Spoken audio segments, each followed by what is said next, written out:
Friends, आज मैं आपको बताने वाला हूं कि बीएसएफ का फॉर्म किस प्रकार से भरते हैं। अगर आपने मेरे चैनल को अभी तक सब्सक्राइब नहीं किया हुआ है तो चैनल को सब्सक्राइब करें और बने रहें आप मेरे साथ। फॉर्म भरने से पहले मैं आपको वैकेंसी के बारे में कुछ डिटेल बताना चाहता हूं, जो कि आपके लिए बहुत ही इम्पोर्टेंट है, जो कि आपको फॉर्म भरने से पहले जानना आवश्यक है। तो बने रहिए आप मेरे साथ। जैसे कि आप देख पा रहे हैं कि बीएसएफ कांस्टेबल ट्रेड्समैन के ऑनलाइन फॉर्म 2025 के जो निकले हुए हैं उसमें कुछ इम्पोर्टेंट तारीख है।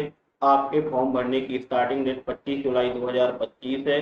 फॉर्म भरने की लास्ट डेट 25 अगस्त 2025 है तथा पेमेंट करने की लास्ट डेट 25 अगस्त 2025 है। आपको इस तारीख के अंदर अंदर अपना फॉर्म भर के कंप्लीट करना है। आप यहाँ पर देख पा रहे हैं कि आपको जो एप्लीकेशन फीस पेमेंट करनी है, जनरल ओबीसी ईडब्ल्यूएस के जो कैंडिडेट हैं फॉर्म भर रहे हैं उन्हें 100 रुपये फीस पेमेंट करना है। एसटी एसटी के जो कैंडिडेट हैं उनको 0 रुपये फीस लगना है और फीमेल कैटेगरी के कैंडिडेट को 0 रुपीज फीस लगना है। आपको यहाँ पर कोई फीस एप्लीकेबल नहीं है। आप यह पेमेंट ऑनलाइन के माध्यम से पेमेंट कर सकते हैं। आप यहाँ पर देख पा रहे हैं कि फॉर्म भरने की जो एज है मिनिमम 18 साल है तथा मैक्सिमम 25 साल है तथा गाइडलाइंस के अकॉर्डिंग जो जिस कैटेगरी में आता है उसके अकॉर्डिंग आपको छूट भी प्रदान की जा सकती है। तो आप नोटिफिकेशन को डिटेल में रीड कर लें, उसके बाद ही आप फॉर्म भरें। जैसा कि आप यहाँ पर देख पा रहे हैं एलिजिबिलिटी क्राइटेरिया जो कांस्टेबल ट्रेड्समैन के पोस्ट निकले हुए हैं, जेंडर के हिसाब से यहाँ पर वैकेंसी निकली हुई है। मेल के लिए जो वैकेंसी है 3406 वैकेंसी मेल के लिए, फीमेल के लिए 182 वैकेंसी है।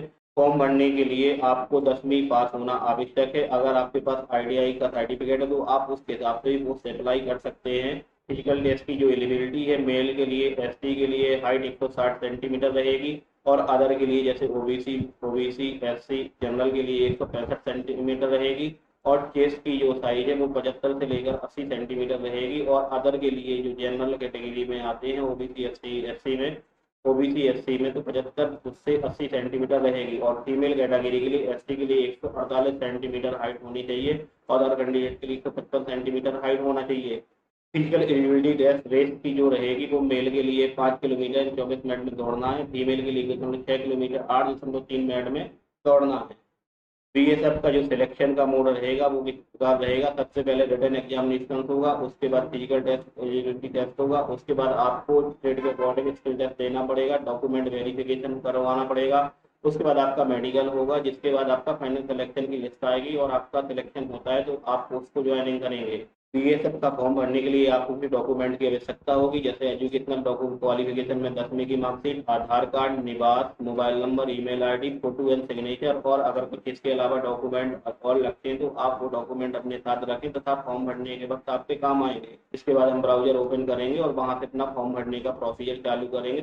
ब्राउजर ओपन हो जाने के बाद आपको इंटर करना है बीएसएफ। के बाद हमारे सामने फर्स्ट लिंक आ जाएगी, हम इस लिंक पर क्लिक करेंगे तो कुछ हम इस प्रकार से पोर्टल पर पहुंच जाएंगे। इस वेबसाइट का लिंक मैं आपको अपने वीडियो के डिस्क्रिप्शन में दे दूंगा, जिस पर आप क्लिक करके डायरेक्टली यहाँ पर आ सकते हैं। आप यहाँ पर देख पा रहे हैं कि आपको बीएसएफ का फॉर्म भरना है तो आपको कैंडिडेट लॉगिन पर क्लिक करना है। अगर आपने पहले कभी बीएसएफ का फॉर्म भरा हुआ है तो आप डायरेक्टली लॉगिन कर सकते हैं। यहाँ पर आप अपनी ईमेल आईडी या मोबाइल नंबर जो आपका रजिस्टर्ड है यहाँ पर एंटर करेंगे और यहाँ पर पासवर्ड डालेंगे और यहाँ पर कैप्चा पे क्लिक करेंगे और लॉगिन पर क्लिक कर देंगे तो आपका लॉगिन हो जाएगा और आप आगे फॉर्म भर पाएंगे। लेकिन अगर आपने इसके पहले बीएसएफ का कोई फॉर्म नहीं भरा हुआ है तो न्यू कैंडिडेट रजिस्टर हियर पर क्लिक करेंगे, जिसके बाद हमारे सामने कुछ इस प्रकार से विंडो ओपन हो जाएगी। यहाँ पर हम आवेदक का नाम डालेंगे और यहाँ पर मोबाइल नंबर और ईमेल आईडी डालेंगे और जनरेट ओटीपी पर क्लिक कर देंगे तो जो आपने यहाँ पर मोबाइल नंबर दिया है और ईमेल आईडी दी है उस पर ओटीपी जाएगा और ओटीपी जाने के बाद आप ओटीपी वेरीफाई करेंगे।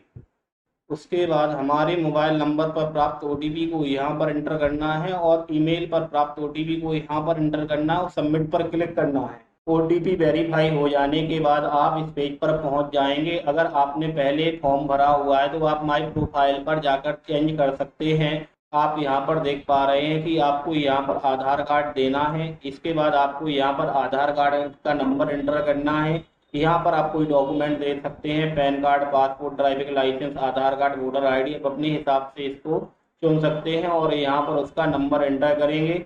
इसके बाद आप यहाँ पर जन्मतिथि डालेंगे, जिसके बाद आपकी जन्मतिथि यहाँ पर आ जाएगी और आप किस देश के रहने वाले हैं आपको यहाँ पर एंटर करना है। यहाँ पर आवेदक के पिता का नाम एंटर करना है, यहाँ पर माता का नाम लिखना है और अगर आपकी बॉडी पर कोई तिल वगैरह क्रॉस वगैरह है तो आप यहाँ पर एंटर करें। अगर आप फीमेल हैं तो फीमेल एंटर करें, आप मेल हैं तो मेल एंटर करें, आपकी शादी हो चुकी है तो आप मैरिड एंटर करें, अदरवाइज अनमैरिड डालें।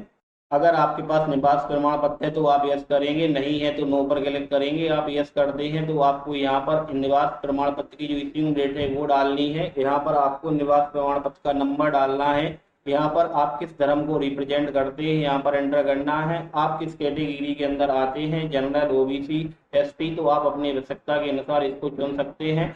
आप यहाँ पर देखेंगे कि भर्ती का मोड क्या है, एक्स सर्विसमैन है, बीएसएफ है, डिपार्टमेंटल है, डायरेक्ट है। तो आपके पास कोई रेफरेंस नहीं है तो आप डायरेक्ट एंट्री कर सकते हैं। अगर आप विकलांग है तो इसे यस करें अन्यथा नो करें। अगर आप एक्स सर्विसमैन है तो इसे यस करें अन्यथा नो करें। अगर आप बीएसएफ में काम कर रहे हैं तो इसे यस करें अन्यथा नो करें। सारी जानकारी भर देने के बाद सेव एंड नेक्स्ट पर क्लिक करेंगे। इसके बाद आप इस पेज पर पहुंच जाएंगे जहां पर आपको अपने आधार कार्ड से संबंधित डिटेल एंटर करनी है। आपको यहां पर अपने आधार कार्ड का पता लिखना है। आप यहां पर पिन कोड लिखेंगे जो कि आपके आधार कार्ड में लिखा होगा। आप किस राज्य को रिप्रेजेंट करते हैं आपको यहां पर लिखना है। आप किस जिले के रहने वाले हैं आपको यहाँ पर एंटर करना है। आपका गांव कौन सा या शहर कौन सा है आप यहाँ पर डालेंगे। पुलिस स्टेशन क्या है आप यहाँ पर डालेंगे। आपका पोस्ट ऑफिस क्या है वो आप यहाँ पर डालेंगे। आपकी तहसील क्या लगती है उसे आप यहाँ पर एंटर करेंगे।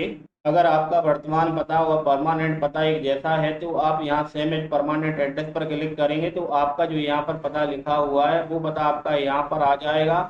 इसके बाद आप सेव एंड नेक्स्ट पर क्लिक करें। हम यहाँ पर आ जाएंगे और हमसे पूछा जाएगा कि आपके पास एनसीसी का प्रमाण पत्र है। अगर आपके पास एनसीसी का प्रमाण पत्र है तो आप यस करेंगे अन्यथा नो करेंगे। अगर आप यस करते हैं तो आपसे पूछा जाता है कि आपके पास ए सर्टिफिकेट है तो आप यस करेंगे अन्यथा नो करेंगे। आपसे पूछा जाएगा आपके पास बी सर्टिफिकेट, अगर बी है तो आप यस करेंगे अन्यथा नो करेंगे। आपके पास सी सर्टिफिकेट है, अगर आपके पास सी सर्टिफिकेट है तो आप यस करेंगे अन्यथा नो करेंगे।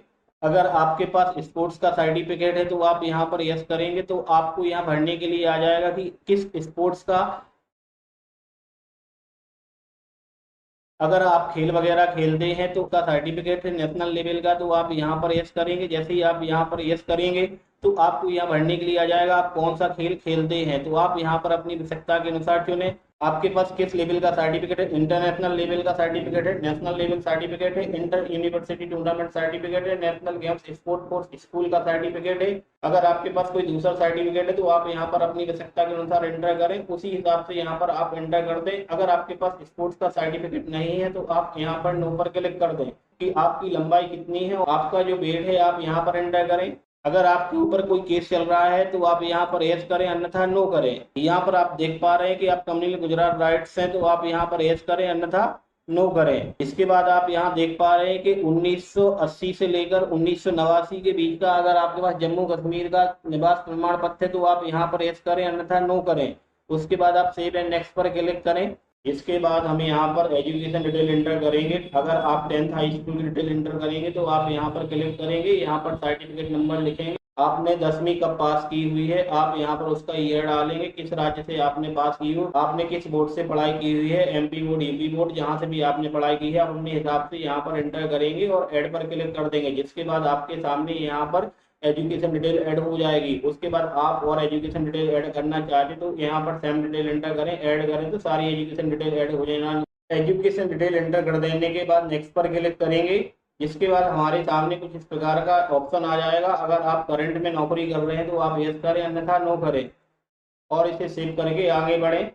इसके बाद आपको डॉक्यूमेंट अपलोड करना है। आप चाहें तो अपने डिजी लॉकर के माध्यम से भी डॉक्यूमेंट अपलोड कर सकते हैं। अगर आप डॉक्यूमेंट अपलोड करना चाहते तो आप यहाँ से डॉक्यूमेंट अपलोड कर सकते हैं। आप यहाँ पर देख पा रहे हैं फोटो की साइज 30 KB से लेकर 100 KB के बीच होनी चाहिए, साइन 20 KB से 50 KB के बीच होनी चाहिए और जो qualification caste experience caste certificate है वो 30 KB से लेकर 100 KB तक होना चाहिए।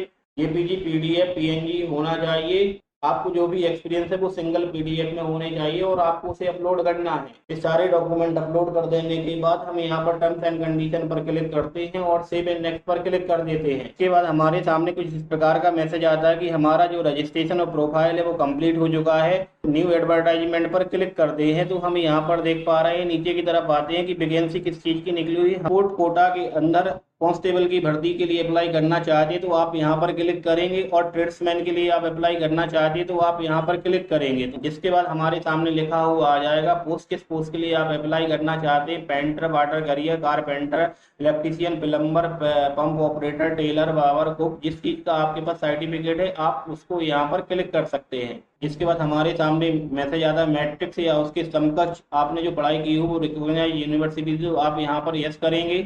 जिसके बाद हमारे सामने मैसेज आता है कि आपने नेशनल स्किल क्वालिफिकेशन फ्रेमवर्क के अंदर किचन का काम सीखा हुआ है तो आप यहाँ पर यस करेंगे, अन्यथा नो करेंगे। इसके बाद हमसे पूछा जाता है किस कैटेगरी के अंदर आते हैं, तो आप जनरल में आते हैं तो जनरल के भरेंगे, अगर आप एसटी के अंदर आते हैं तो आप एसटी के अंदर भरेंगे, अगर आप एसटी के अंदर आते हैं तो आप एसटी के अंदर भरेंगे। तो आप यहाँ पर अपनी आवश्यकता के अनुसार चुन सकते हैं कि आप किस कैटेगरी के अंदर आते हैं और आपकी जो हाइट है वो कितनी है और आपका जो वजन है वो कितना है। यहाँ पर ये सारी चीजें देखने के बाद यहाँ पर आप अपनी कैटेगरी का चुनाव करेंगे। यहाँ पर आप हाइट लिखेंगे, जो भी आपकी हाइट है आप यहाँ पर एंटर करेंगे। आपका वेट कितना है आप यहाँ पर एंटर करेंगे और यहाँ पर निवास प्रमाण पत्र अपलोड करेंगे। सेव एंड नेक्स्ट पर क्लिक करेंगे। कुछ इस प्रकार का वेब पेज ओपन हो जाएगा। हम यहाँ पर अपनी सारी जानकारी चेक कर लेंगे और फॉर्म को आगे बढ़ेंगे। अगर आपको कोई करेक्शन करना है तो आप एडिट पे जाके करेक्शन कर सकते हैं ऊपर से नीचे तक, और आगे बढ़े पर क्लिक करेंगे। सारी जानकारी चेक कर लेते हैं। आपकी जानकारी सारी ठीक रहती है तो आप यहाँ पर उस प्लेस का नाम डालेंगे जिस प्लेस से आप फॉर्म भर रहे हैं। आप कहाँ पर एग्जामिनेशन देना चाहते हैं तो आप यहाँ पर अपने हिसाब से सिलेक्शन कर सकते हैं। जो भी आपकी पेमेंट कटेगी उसके बाद आपको यहाँ टर्म्स एंड कंडीशन पर क्लिक करना है और पे नाउ पर क्लिक करना है। जिसके बाद हमारे सामने कुछ इस प्रकार का मैसेज आ जाएगा कि आप सारी टर्म्स एंड कंडीशन मानते हैं,